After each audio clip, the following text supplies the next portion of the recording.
All right, I'm going to go ahead and just share my screen really quick and do a couple of quick announcements before we kick it over to Mark. So good morning, everyone. Happy to see you all. I am sharing my screen right now. We had a chamber advocate that went out yesterday, so I'm just bringing your attention to it. If you did not see it, Lori did a great job curating a lot of this information. We alternate a chamber advocate, in between every, dozen chamber chatters, if you will, or 6 or 7 chamber chatters as the advocacy part ramps up, isn't in our forefront. And currently, I will say it's very much in our forefront. We had the privilege of meeting with Representative Chambers and County Councilman Hans Zeiger last week. So there's a video of that will be pushed out. And really, Hans brought a lot of the Pierce County statistics that he talked about at our GAC last week about crime. We, shared some stories of, how did we get here and where are we at and where are we going to go with this? And then we identified a few ways that the chamber is plugging in and trying to be helpful to that cause and helping our retailers. We've been hosting 12 at 12 chamber chats once a month, which is a lunch with myself and 12 of your other chamber members. So if you haven't signed up for one of those, please do. Sean Groback at Crockett's is making this a free endeavor. So there is pizza and salad. And we just talk a lot about what sort of pains you as a business owner, and certainly rising to the top are 2 issues. One is supply chain and workforce, but the one that I hear the most is really just this crime and how whether the thieves got away with something big or not, they're still impacting us in ways of ramping up security systems and having to repair vandalism or damaged, doors and windows. And all of these things are stuff we're not turning into our insurance agents. And it's just costing a lot of money. It's costing a lot of grief and stress for employers that are trying to protect their staff. So endless stories there. I've enlisted the help of a videographer to help tell some of those stories in the community. So we will have a video that we hope to use in an advocacy effort and also just to sort of spread the word. And then our Economic and Workforce Development Committee is alive and doing well and has partnered with Meredith Neal and Ryan Windish to serve on that committee. So we've now got more and more resources being pushed onto our website to help at that very initial stage as someone's considering Puyallup and Sumner to do business. And then the last little bit here is what I mentioned last week, our city to city tour. We are so excited to go to Chandler, Arizona in October. They went from the hay capital of the world to a thriving, bustling, semi-metropolitan city outside of Phoenix. And we see a lot of commonalities with sort of our agriculture history and also wanting to be a bustling downtown core in both our cities. So anxious to bring some city leaders on that field trip.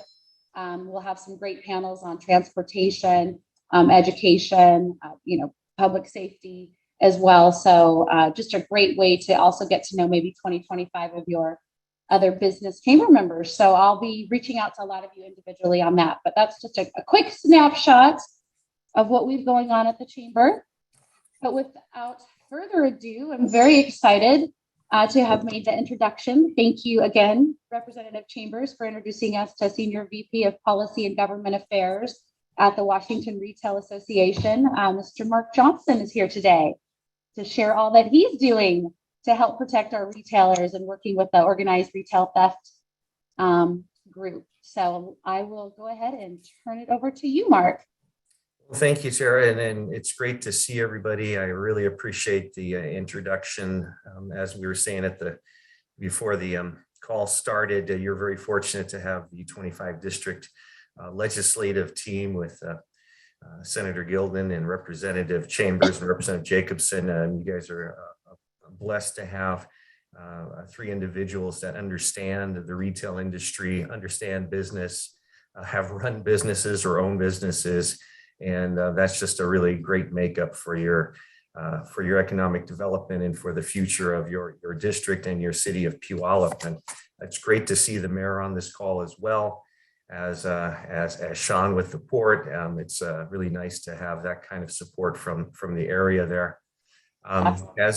Tara mentioned with the Washington Retail Association, we have about 4,500 storefronts throughout the states, representing all sizes of retail businesses, from the world's largest on down to the sole proprietor. 90% of my membership are small businesses with 50 or fewer employees. 10% of my members are the larger retailers, which represent about 90% of all retail commerce in the state of Washington. We have operations in all 49 legislative districts and all 39 counties, and a number of them up in Puyallup. So great to be here. I just want to start off my comments with, I wish I had better news. I don't like to be the Debbie Downer on a Tuesday morning, but if I had to sum up the legislative session, it'd have to be a session of missed opportunities. The state was literally swimming in money at the start of the legislative session. We had unanticipated revenues, billions to the count that we could have invested very wisely in other areas. Instead, I think we set ourselves up for an unfortunate economic downturn that is on the horizon and could be very detrimental to our state and all of our communities. But I'm here to focus in on, as Tara mentioned, public safety and retail crime and theft. And I wanted to start off with Senate Bill 5919. This is the law that did not pass, the bill that did not pass regarding police use of force, and also when a peace officer may conduct a vehicular pursuit, a car chase, if you will. And going back a couple of sessions, so there was a lot of angst and turmoil with police reform, and a number of bills were introduced, and a number of them passed that swing the pendulum back to the detriment, I would view, to our law enforcement teams and officers out there in the communities, literally hand tying what they can and can't do out there. That was brought to light as crime spiked, and vandalism, theft, not just in retail, but public safety overall was just diminishing greatly throughout the entire state. And both D's and R's recognized that there needed to be something done to allow police to do what they were hired to do, and to protect the communities that they are empowered to serve. And 5919 was one of the many bills that were introduced, and sadly, it failed. It was a reasonable bill supported by Democrats and Republicans. The prime sponsor, Senator Vandeweghe from the Port Angeles area, was the prime sponsor. It had both the D's and R's. Even your good senator from the 25th was one of the co-sponsors. It had former police officers, former sheriff, prime sponsoring this bill. It was a very reasoned approach to allow police to use force when absolutely necessary under very strict guidelines, and to allow them to chase the bad guys when they are stealing or endangering the public. This bill passed the House, the Senate. The House amended it, came back over to the Senate, and the Senate unfortunately refused to concur twice. The minority party tried to pull it up to the floor for a final vote 2 times on the last day of session, and both times it was voted down. And I watched with great agony as this bill went down in flames. This was probably the most reasoned and bipartisan bill out there. 2 little tiny bills passed. One to allow, I call it the beanbag bill. It allows police departments to have 50 caliber weapons so that they can shoot non-lethal beanbags at suspects to launch those devices. That's a very minor tweak to the system. The other was if somebody's, they're allowed to use some force if somebody is suffering a significant mental health crisis. A small improvement, but definitely not what was needed to give the police officers the tools they need to really do their job. So I hate to say it, but it's more of the status quo that you're going to be facing out there in a lot of jurisdictions. Let me touch specifically on 4 retail crime related bills that did not pass. All of them, again, had bipartisan support. All of them were killed at the last moment.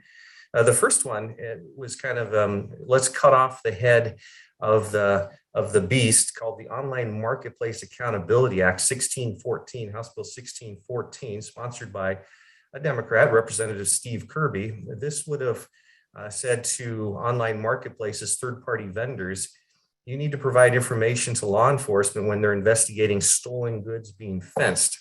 And when I say cut off the head, so if you de-incentivize stealing by making it more difficult to sell the product you just stole, and a lot of it is fenced on third-party platforms like OfferUp, Facebook, Twitter. I mean, you'd be surprised where this product ends up being fenced on.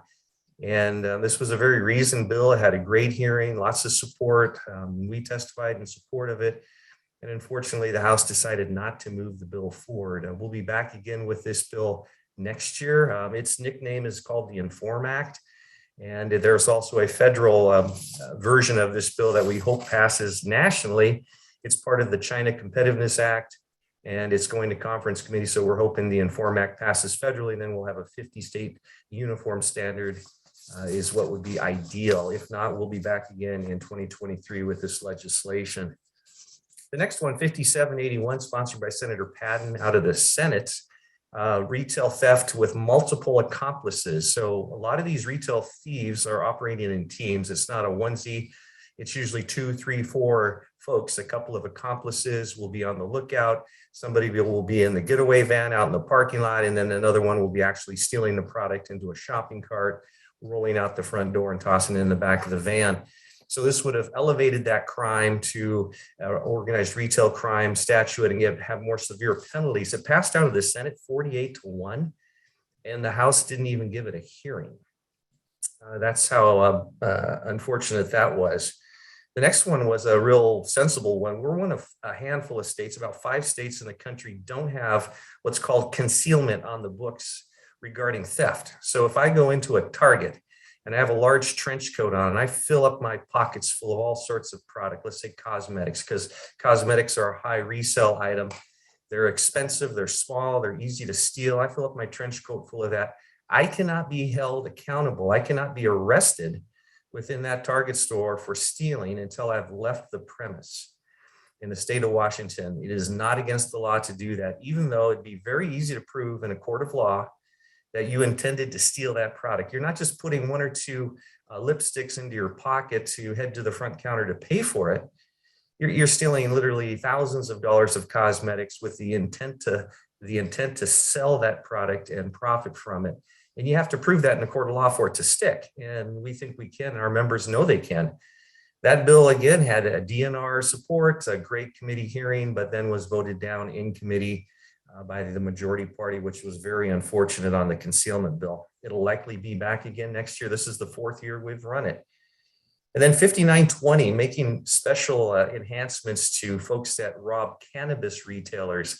Cannabis retailers, you can't turn on the news without seeing another one robbed. And unfortunately, these are deadly robberies where either the crook is getting shot or one of the employees or a customer. And it's really horrific. And why they're getting robbed is they deal strictly in cash. And that's where the criminals want to go, is to get the cash and the product. And so this would have increased the penalties for cannabis robberies. And that bill too also passed near unanimously out of the Senate, sponsored by a Republican, and then failed to make it out of the House. I was really shocked that that one died as well. There is a bill before Congress, the SAFE Act, which would allow banks to do business with cannabis retailers. And that, I think, would help alleviate the problem. It's not going to go away, but it would be another tool there. So just with retail theft in general, it's really a multi-pronged approach. Not one of these bills is the silver bullet that's going to stop retail and organized retail crime from occurring and public safety concerns, but you're going to have a mix of these things in order for it to really sink in and have an impact. Let me switch gears a little bit and talk about some positive bills that passed, because there were a few that did pass that we really supported and were helpful. One was House Bill 2019, increasing the education and training opportunities for current and future retail workers. This is a bill to focus our community and technical colleges and other training institutions on training the retail workers of the future and retraining the current retail workers. We think this is a great step. It's been done with a number of other industries, and we thought this was the year to really put a focus in on our retail industry. There's great career paths forward for retail workers, and we think this puts a real focus on that. Another bill that was really important during the pandemic, when there was the lockdown, stay-at-home orders, and the shutting down of all of our businesses, unemployment spiked, and the unemployment insurance rates were going to go through the roof. So 5873, Senate Bill 5873, helps lower and keep down the unemployment insurance tax rates, mostly targeted towards the smaller businesses, which I think suffered the most. But it really was a needed and bipartisan effort to pass 5873 unemployment insurance tax breaks. And then two bills that passed on a program that we still have a lot of serious concerns on, 1732 and 1733. These were the first two bills to pass the legislature. It pushed the pause button on the long-term care program that our state adopted a few years ago. This would tax every employer to have to take out of their employees' paycheck money to put into a long-term care program, which we seriously have concerns over its viability in the long term and who actually gets paid out. They're going to make some adjustments to this. We think it should be probably scrapped and maybe taken a different look or approach to it. For example, I'm 57, so if I would be paying into this program, and when I retire, I won't get a dime, even though I've paid into it for all these years. So they're going to have to make some real changes and tweaks to this program before it should be brought back for prime time. But it's paused for 18 months, and we will see what happens in the next legislative session, what adjustments or even a possible full repeal might be on the table. We'll see what happens on that. A few bills that failed that we really didn't want to see pass.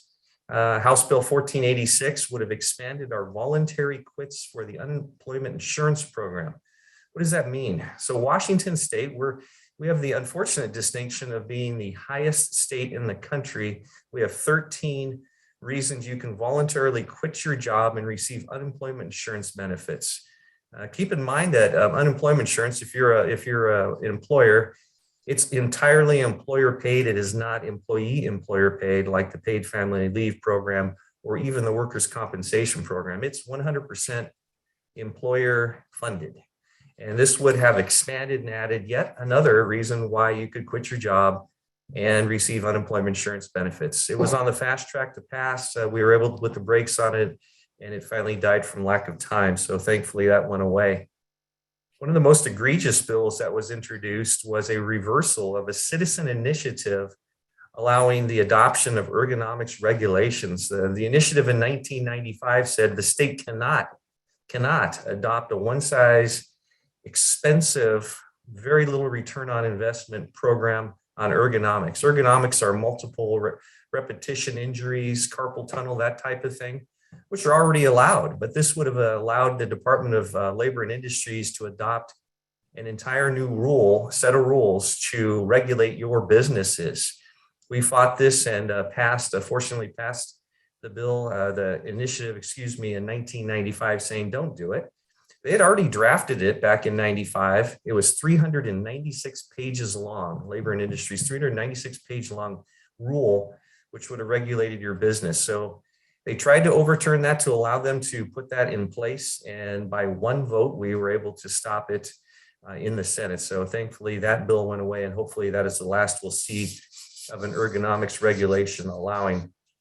And then I want to wrap up on a bill that was very disappointing for us as retailers, and that was House Bill 2018. This was allowing a sales tax holiday over the Labor Day weekend for back to school shopping. So again, going back to the start of my talk, the state literally is swimming in unanticipated revenues, billions of dollars in unanticipated revenues. This bill would have allowed Washington taxpayers, Washington families with kids going back to school, it would allow $200 million in unanticipated sales tax revenues. And Mayor, it backfilled all of the local governments. So if you lost a dime from local government taxation, you would have been backfilled by this bill. And it had a nice hearing. It passed out of the House, and the budget writers decided, no, we don't want to give the Washington taxpayers $200 million, let them keep $200 million of their hard-earned tax dollars when they're putting clothes and school supplies in their kids' hands to go back to school over Labor Day weekend. So very disappointed. We've been running that bill for 13 years, and we thought of all the years to do this, a Democrat prime sponsor swimming in legislative money. We thought this would be the time to give it a try. It was a one-time sales tax holiday over a 3-day weekend for a paltry $200 million, and it failed. So I doubt that bill will be back again next year. The time has passed on that one. But that's kind of my legislative wrap up from a retail perspective. And I'm happy to answer any questions, Tara, or any comments that folks have on any of these bills that I brought up. There were over 2,800 bills, I believe, introduced in this last biennium. And out of that, about 310 passed and were signed into or went into law out of that. So about a 10% survival rate. But thank you for having me, and happy. I wish I had more better news, but that's what we have to report out of Olympia. Oh, that was a fantastic recap. I wanted to see too if you might be able to talk a little bit about the guide, which I think I can share here before we open up to questions. Absolutely. Thank you for that. We just produced, the Washington Retail Association just produced a organized retail theft guide, Insight for Retailers. It's free. Anybody can download it or get a hard copy of it that wants it. Please, Chamber, share it with anybody that is a retail business. This is what do you do to prepare yourself to make you less susceptible to a retail theft incident, how to train your employees, your surroundings at your retail establishment, and what to do, unfortunately, if you are the victim of a retail theft or public safety incident. It gives you guidance on how to do that as well. We're also just created, our communications department just created a reporting document, which will be put out as well, probably in the next day or two, what law enforcement and peace officers are looking for. If you are the victim of an incident, they want to have the details of that. And so we're putting together a 2-page reporting document as well that will be added to this in the near future. So great tool. Hopefully it will help alleviate some of the concern that retailers have in your community and around the state. And you do remind me of one other positive potential avenue. I have a meeting this Friday with the Attorney General's office to discuss the potential of starting an organized retail crime task force statewide with a statewide prosecuting attorney, statewide investigators to go after the larger organized retail crime rings. The retail theft accounts for billions. Estimates are from anywhere from 1.1 to 2.7 billion dollars in retail theft every year from the state of Washington alone. And this criminal justice task force would be targeting the larger rings that are stealing in the multi-millions of dollars. So that is a potential thing that might be coming as early as this summer. Stay tuned. Great. I see your hand up, Betty, or Tara, did you want to do that? Yeah, no, I was just going to point to Betty Capistani, our Economic Development Director for Pierce County. Great to see you, Betty.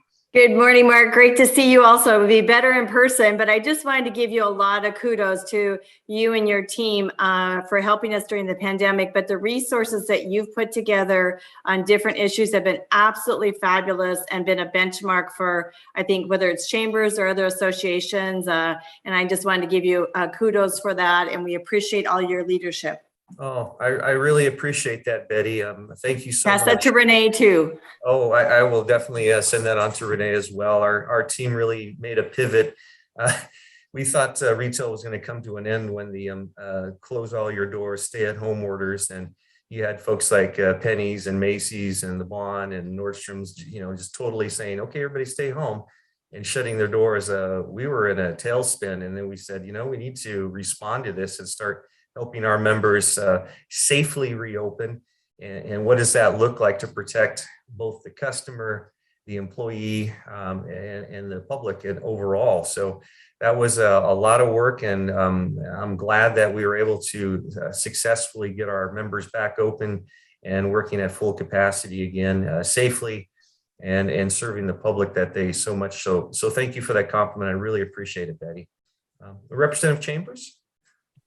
Thanks, Mark, and thank you so much for the presentation. Yeah, I just wanted to, encourage everyone to look at that guide that the Retail Association put out. Lots of tips in there for things you can do to prepare your business, train your employees, and to take those sort of preventative measures on retail theft. But Mark, one thing we talked about was, I don't know if people are reporting things less, but that the Retail Association is really wanting that data on crimes. And I know I'm guilty of it, of having something, vandalized and then not creating that police report. So even though we're incurring as businesses and employers incurring those costs of vandalism and damage, that we need to remain, vigilant about filling out those police reports, even for minor things that you may not need a prompt law enforcement response on.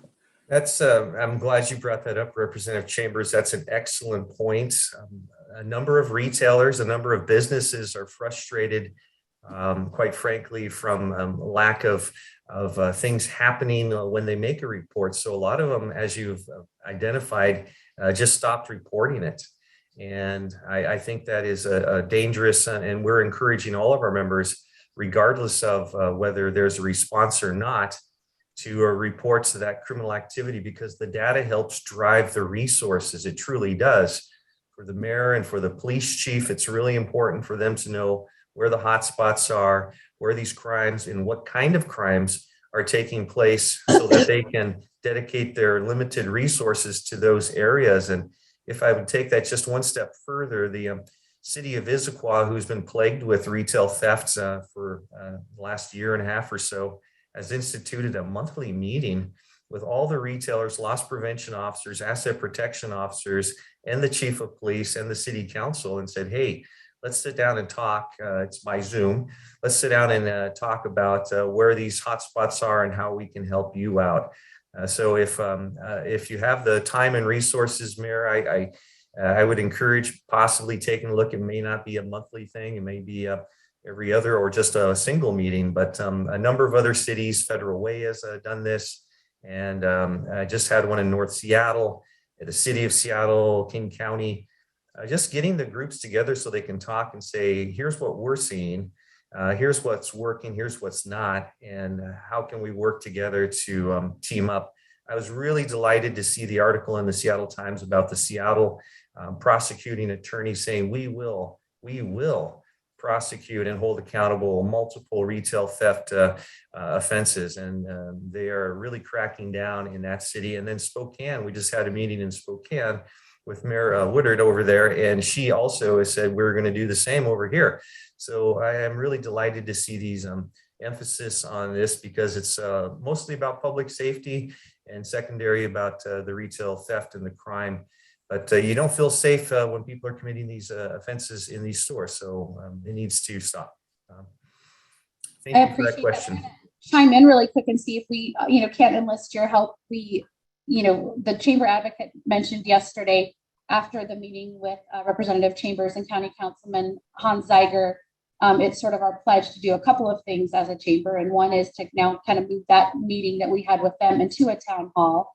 And so, particular stakeholders or folks that you think are important to be at that meeting, and maybe an objective helping us with what you feel we should be trying to ask of this group, unless it is just information sharing and sort of helping out the groups. Yeah, this is like an early birthday present. I mean, that's really something we really would seek, and the chamber is an excellent convener of something like that. The Greater Spokane Incorporated, GSI, was the convener of the meeting in Spokane.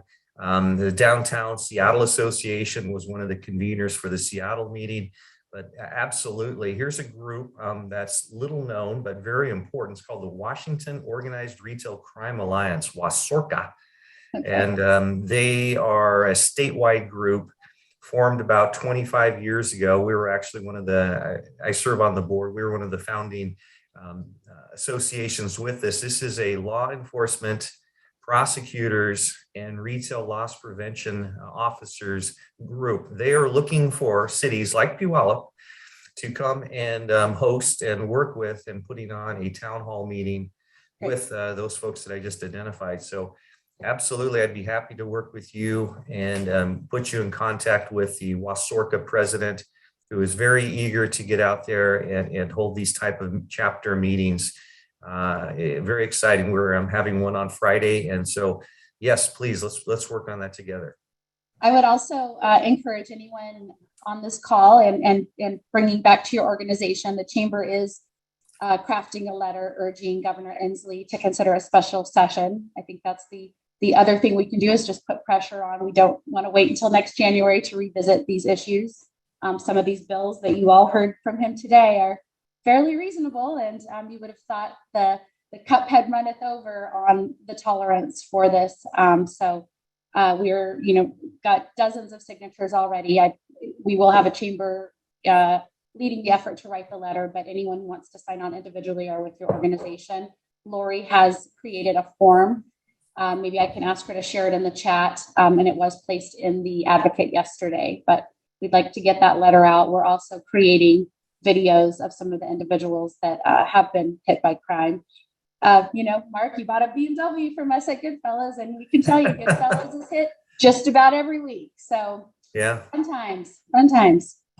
They did, and you being in the car business, Tara, is they did pass. I will give them credit where credit is due, as a catalytic converter theft bill to crack down on that horrific crime that just is plaguing everybody. Has anybody lost their catalytic converter to a theft, or anybody? I bet you probably lose a few on your car lot every once in a while.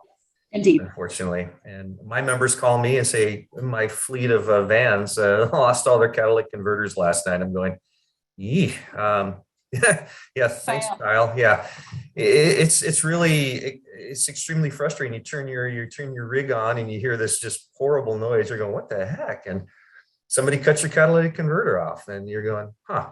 And not only is it the expense of putting a new one on, it's the time that the rig has to be in the shop to get it redone, and it's not doing what it's supposed to be doing on a service call or delivering something. And so I will give credit. That was a big focus, and we supported that wholeheartedly, and it did pass. So hopefully that will start to stem the tide on making those catalytic converters unattractive to thieves to profit off of. So and Mark, I'm just going to point out really quick, Kyle Hartkey is our board chair currently and an owner of Amazing Landscapes, and he's got quite a unique story that I know House Representative Chambers has been sharing. His theft story goes to a pretty sad and terrible extent, and so as you're out telling stories, he would be one you might want to grab onto and connect on, because it's pretty sad. No, I appreciate that, and thank you. Yes, and the real personal stories and the businesses that have been impacted really make an impact on our decision makers, and the more we can share those with individuals that are on the fence or not quite sure why we should put a focus on these type of crimes. I think telling those personal stories are really helpful. And Representative Chambers, I see your name. Is Kyle on the call? Did he want to tell that story to Mark? I think he could and should. I'll go after that. Sorry to put you on the spot, Kyle. Oh, no worries, Kelly. Thanks. Appreciate that. It was on the news, so we should refresh his memory. Yeah. So I have a lawn and landscape service company in the north end of Sumner. We have been burglarized, vandalized. Every single catalytic converter in our fleet has been taken, I'm pretty sure, at one point or time, and then replaced or not. And it is exactly what you're speaking to, Mark. It's gross because of the time and the energy that it takes, not just the hundreds of dollars it took for the repair. But the burglary story is really sad. We were burglarized on January 15th. For the second time in 3 weeks, and the bad guys came in and they took almost every single piece of equipment that we had that two people could carry, and loaded up a box truck full of our things, and then presumably went to a casino, decided they wanted to come back and steal our truck so they could steal someone else's excavator with our truck. and drove around the Midland area and committed a homicide or a vehicular homicide with it. Hit 2 young girls and killed one of them with our truck, and then hit it and took off. And the sad part about that is there's really no way for us to prove it, and the police don't know, or they haven't admitted to it. But we were burglarized 3 weeks before that, and the bad guy at that, there was 2 bad guys at that time that we caught on camera, and they burglarized 3 or 4 different commercial properties along the way back up towards that Midland Tacoma area. And the police were behind that stolen vehicle that had been involved in 3 to 5 other commercial burglaries along the way. They put their lights on to chase that vehicle, and they were not allowed to because of the laws that are in place.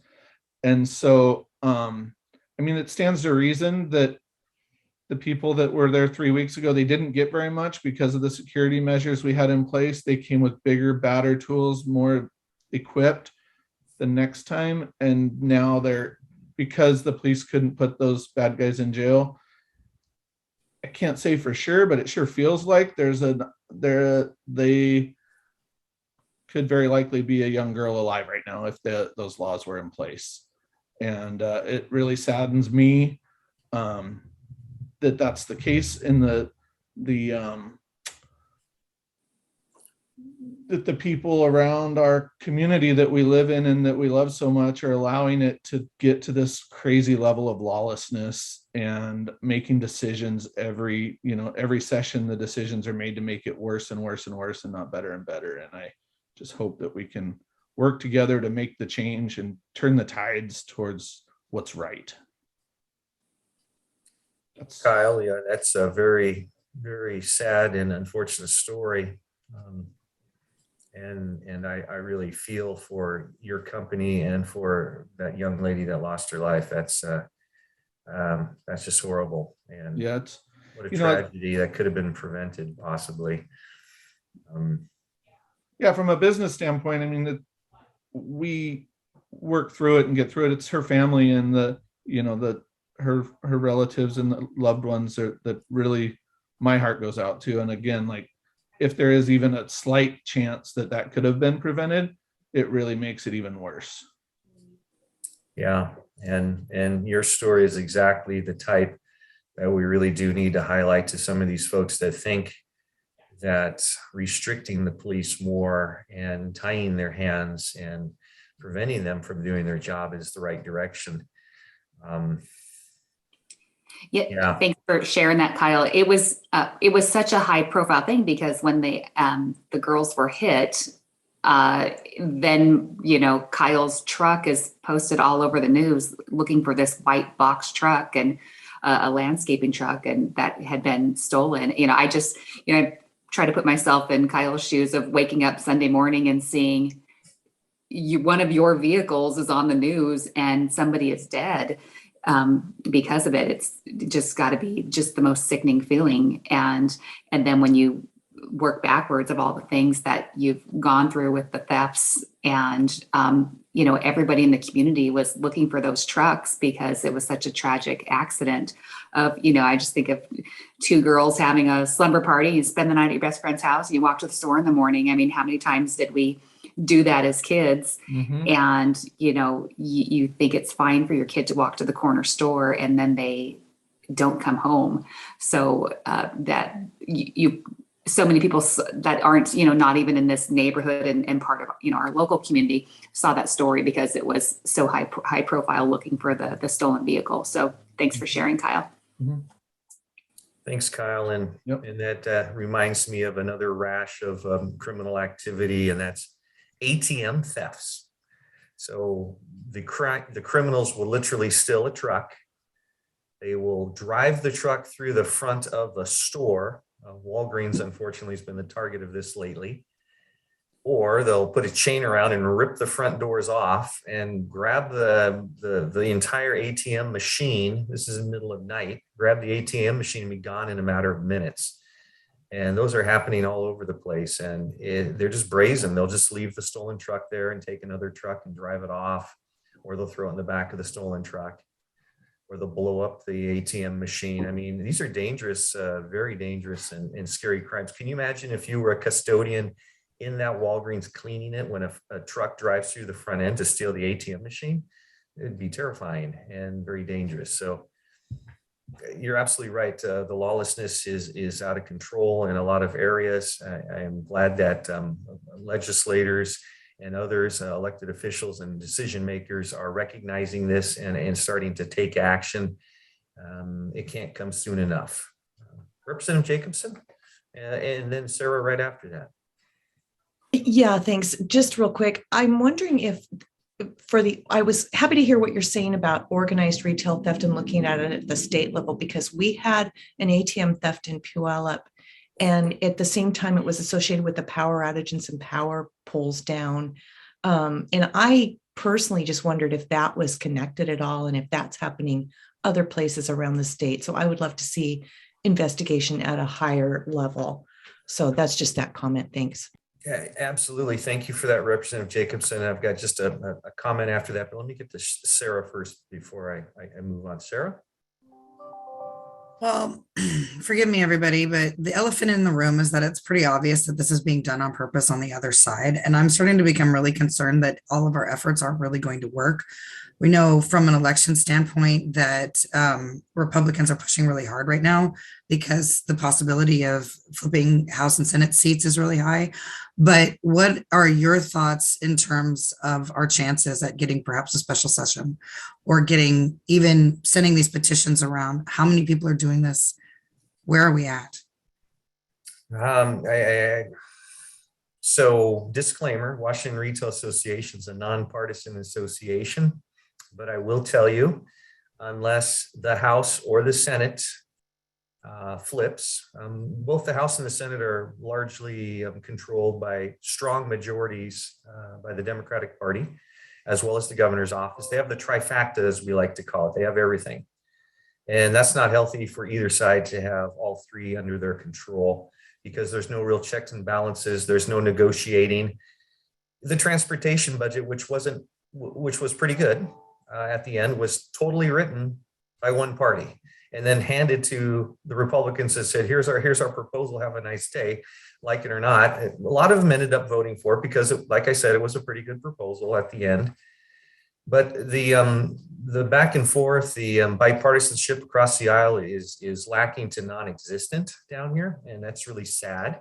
So unless the Senate, or I think, quite frankly, the House, just looking at the numbers and the tea leaves, I think the House has a better chance of becoming a Republican majority come November, which I think would be a very, very healthy breath of fresh air in Olympia, so that they would have to talk to the Senate, and the Senate would have to talk to the House, and the governor would have to listen.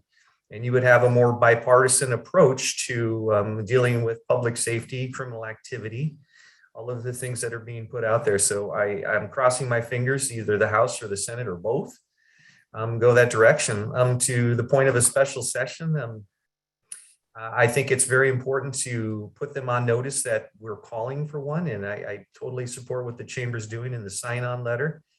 I don't see Speaker Jenkins or Majority Leader Billig going that direction, quite frankly. I don't think, unless there's enough pressure on them, and they're going to lose seats. Undoubtedly, both the House and the Senate majority parties will lose seats this coming session. How many? Hard to say, but the numbers are lining up that there could be a wave of public sentiment the other direction, saying, I think you've gone too far. You've set our state up for failure. Lawlessness is out of control. Public safety is paramount. And I think in the Republican Party is beating that drum very strongly. And I think it's resonating with voters out there strongly. And I think you're going to see some real changes in the legislative makeup come this November. So thanks for bringing that up, Sarah. I do want to, Sarah, if I can, how are we doing on time? I just want to tell a real quick this is very interesting. I was on a national organized retail crime conference call, and people are just stunned when I tell them this, that organized retail crime and the statewide prosecutor would also convene federal law enforcement agencies, the FBI, the Department of Homeland Security, and others to investigate these criminal activities. You're going, well, why does the FBI, why does Homeland Security get involved? Organized retail crime is used to fund a myriad of other things. It is a lucrative turn product into cash kind of thing. A, it funds drug trafficking, big time. B, it funds weapons trafficking, big time. And C, this is the stumper that a lot of people scratch their head, human trafficking. This is a funder for human trafficking. The money they make off of stealing and selling products, they use to turn around and buy people. For our state, it's from the Far East. From other locations, it's from other countries, but they literally will purchase people and put them into the slave trade here in the United States. And it's going on prolifically. 200 years ago, we had a slave trade. That is nothing compared to what is going on under our noses right now. And it's largely being funded by retail theft, human trafficking. And it's very sad and very disturbing, but people don't realize that that's actually what's taking part in our state right now. There are hundreds, there are thousands of slaves that are being imprisoned and sold and bought using retail theft money. So that's why this is such an important topic on a federal level as well as statewide and locally too. So help us crack down on it.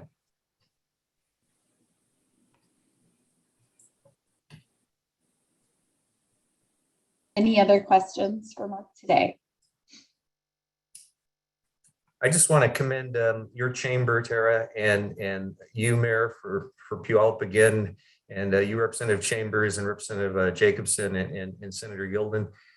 You've got a great makeup. You are so much in better shape than others. My hometown of Olympia here, we're struggling, and we just had a meeting last Friday, and it was a very, very different conversation than this conversation. Unfortunately. So there are some bright spots out there, and I commend you. And Mark, it was important putting things into context for me. And you think of the big box stores like your Lowe's and your Home Depot, that when you said they could be losing $1 million a month, that's just one big box store, not like all the stores in Washington added up. So you think about, every one of our communities, Tacoma, Puyallup, Olympia, Lakewood, everyone has a Lowe's and a Home Depot, and how the magnitude of the amount of theft going on at the big box, and then I go to smaller, like the smaller shops, downtown Puyallup, downtown Sumner, or, I was just at the junk show this weekend at the fairgrounds. There's not barcodes on those items, or, alarms that go off when you walk out the door. Smaller retail like that is just totally vulnerable. So the magnitude of the theft going on is huge. it really is. And as you pointed out, Representative Chambers, those smaller, you steal $200 worth of product from a small retailer, that hurts a lot more than maybe $2,000 from a Home Depot or Lowe's.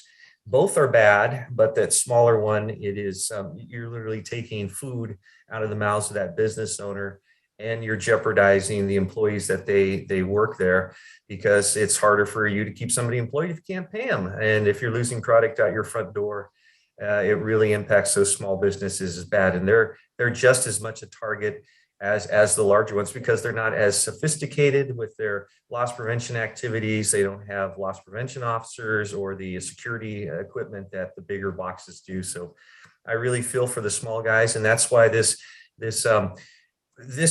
guide, retail theft guide, was developed not for the big guys. It's developed for the medium and smaller retailers. Truly is. The other ones have their own training programs. They all reviewed it and commented on it as well to give us some pointers. So the big guys helped us develop that for the medium and small people, small retailers.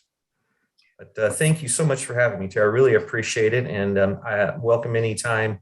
And if please share my contact info with anybody that wants to follow up, has any stories. Thank you, Kyle, for sharing that very moving story. And that's something I am going to share with decision makers as I make the rounds on retail theft and public safety. Thank you.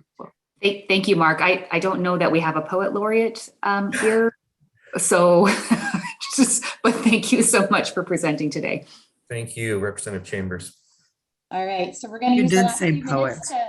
to touch base with some of our city representatives. And so, hey, Dennis, great to see you. We've got City Council member Dennis King on the phone, and just wanted to hear what's going on with you and your cohorts. My apologies for coming on a little late and now just realizing that my computer is freaking out on me. So I apologize if, can you hear me okay? Okay, great. Hello, everybody. Glad that I could be here. I see Meredith here on the call also from the city of Puyallup. And yeah, we have some exciting stuff coming down the pipeline with the city. And I can't wait to share it with everybody once it gets there. So thank you all for having me and everybody here and hosting this, Tara. Fantastic. I appreciate you logging on. It's again, it's great to just kind of look around the room. I know you all used to be in person, but we do assemble quite a crowd here when you talk about the two cities and the stakeholders in each. So thanks for always being a part of that. So Meredith, anything to report in economic development from Puyallup? You and Jeff. Sure, just a couple of quick things. So the city owned AOB property, which is the lot right across from the police station. The sales office for that is going to be opening. They're hoping this weekend. So the developer for that is Lauren Cohen, who's the developer for Point Reston. And he has just named the development the Ezra. And so they have a really cute logo. So you'll see that going up. They're renting a space in Puyallup City Hall for their sales office, where the Subway sandwich shop used to be.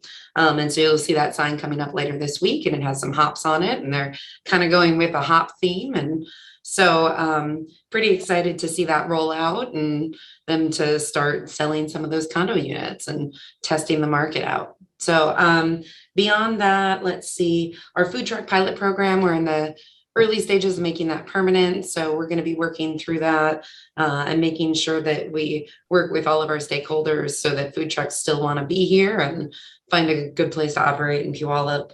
And the last one was that I don't know if you had heard yet. So there's a manufacturer called Red Dot who's relocating their corporate headquarters from Tukwila to Puyallup to the new logistics center on East Main.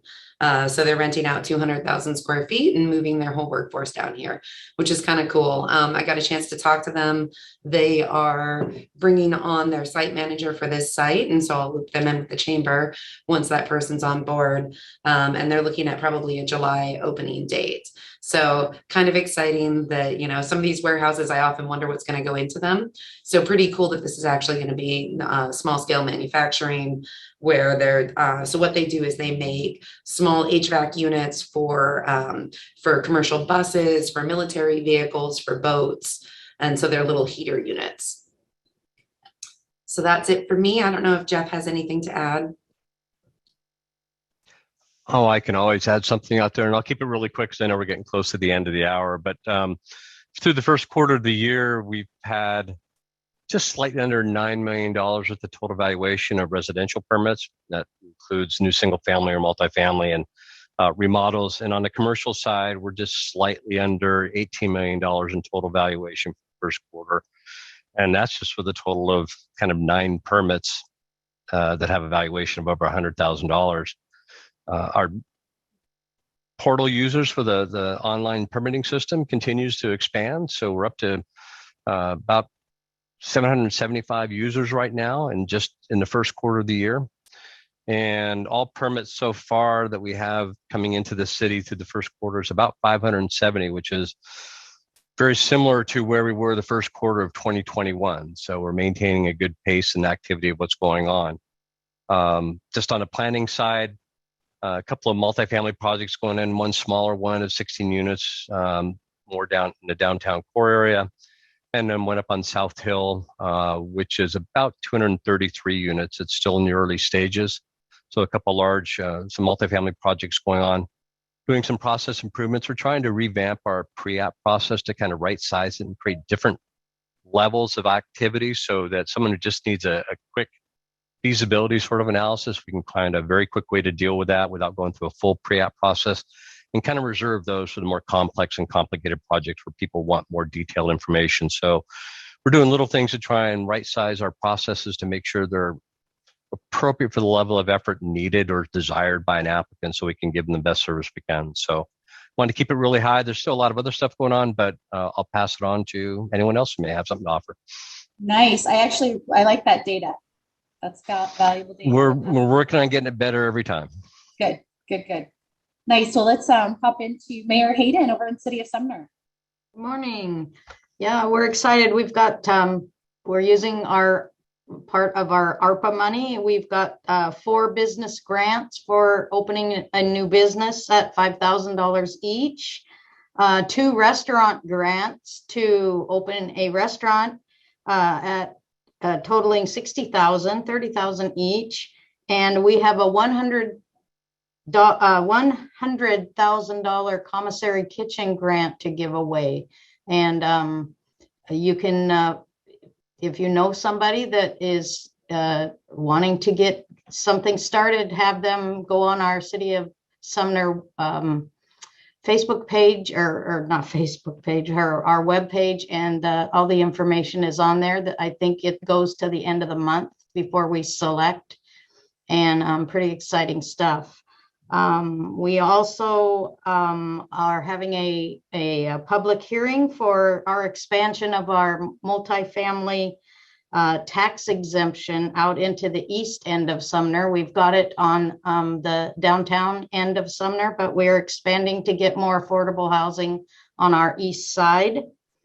And my most exciting thing is we are going to have our very first public open house for people in the city of Sumner to come in and find out what's actually going on in their town, talk to people in person, see presentations, and that will be on May 17th. So that's what's going on in Sumner. Well, we will, that's great. We'll communicate both the grants and the public house. That's great news on the grants. Yes, exciting. Very good. Okay, so let's see. We also have Sean Egan from the port. Do you have anything to report?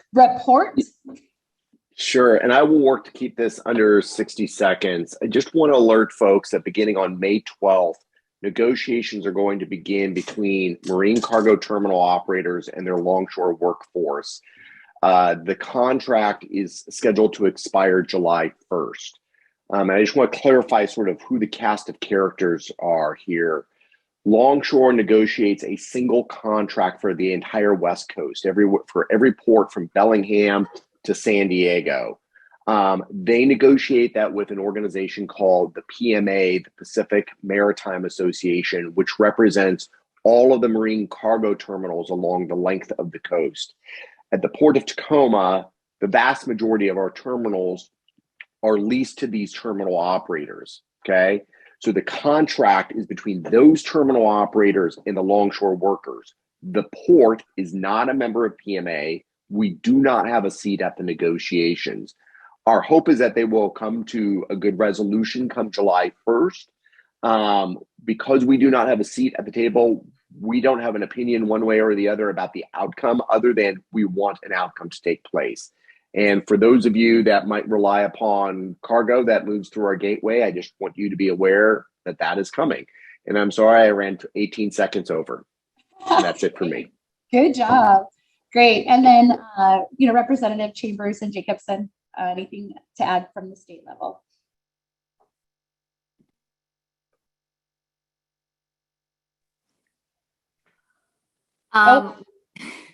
There we go. Were you going to speak, Cindy? Oh, sorry. I was just saying we have the best chamber and the best legislative delegation. I'm just saying. I second that. Awesome. Well, thank you guys. I hope you have a wonderful week. Again, your chamber advocate went out yesterday. It does have the Retail Association Organized Retail Theft Guide in it. I'm going to hit a quick enter there because I said Chandler, Arizona, because, you know, it's early in the morning and sometimes I grab the wrong word. But it's Gilbert, Arizona that we will be going to in October. And I will be reaching out to some of you individually, gently encouraging you to join us. But again, thank you all for being here. Mark Johnson, fantastic presentation. And I know it's just the beginning of a lot of collaboration in the future. So thank you. I'm going to introduce really quick Mark Johnson, and Luke Coram is on the phone here. Luke is also on our board. And as you know, with the auto retailers are definitely a hit. But his group out at Puyallup Nissan, took measures to hire VSO, a local organization here, the Veteran Security Operations. So full-time crew every night. And since that time period last June has really had very little, if any, theft. Is that true, Luke? Yeah, we've had none, actually. We've been pretty fortunate. So, I mean, at the cost of, some dollars to have professionals guarding his retail, auto, but yeah. Just want to connect. Great. Yeah. All right, folks. Well, thanks again, cities, folks, stakeholders. Appreciate you. Thanks, everybody. You bet.